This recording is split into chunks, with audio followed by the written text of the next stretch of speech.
David was the youngest of 8 brothers. His job was being a shepherd, which meant he spent all day in a field watching sheep eat and roll around the grass.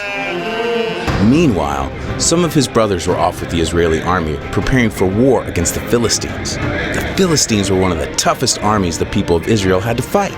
So one day, David was taking food to his brothers because his dad asked him to. But when he got there, his brothers accused him of coming so he could watch the fight instead of the sheep. Since David knew in his heart he was just obeying his dad, he didn't mind being misunderstood. Anyway, while David was there, he saw a huge Philistine man, more than 9 feet tall, step onto the field between the two armies. He was wearing a thick helmet and armor and carrying huge weapons. His name was Goliath, and he was definitely used to being the winner. David found out that Goliath had been stepping onto the field like this every morning for the past 40 days and saying, "Give me a man and let us fight each other." But nobody from Israel was brave enough to fight him, even the king. Well, David didn't like that this giant was intimidating the Israelites. After all, they were God's special family. And because God was with the Israelites, they could have courage in any situation. So David, who wasn't even a soldier, told the king, "I'll fight against him."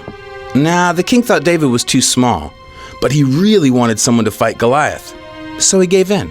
And David knew he wasn't strong enough to beat Goliath by himself, but he believed God would be with him. So he said, "The Lord will rescue me from the hand of this Philistine." The king hoped David was right. He even had his own weapons and armor put on David, but they didn't fit him. David decided to go into battle in his regular clothes. That's how sure he was that God would help him. Anyway, David went to a nearby stream and chose 5 smooth stones to use with his slingshot. Then he walked onto the battlefield to meet the massive Goliath. When Goliath saw how wimpy David looked, he was furious. He thought he'd get to fight the Israelites' strongest warrior. He said to David, "Am I a dog that you come at me with sticks? I'll give your flesh to the birds and wild animals." David might have looked like a wimp, but he was actually really brave. In fact, he was so brave that when he was taking care of sheep, he fought off bears and lions. Because God helped him protect his sheep, David knew God would help him protect this special family. David said, "You come at me with a sword, but I come at you with the name of the Lord Almighty." He was explaining to Goliath that God was more powerful than anything.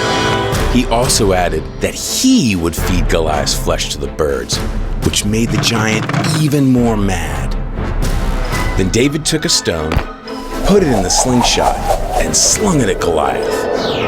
Goliath didn't even get a chance to swing a sword because the stone hit him right in the forehead and sunk in deep. He face-planted straight into the ground. Nobody could believe it.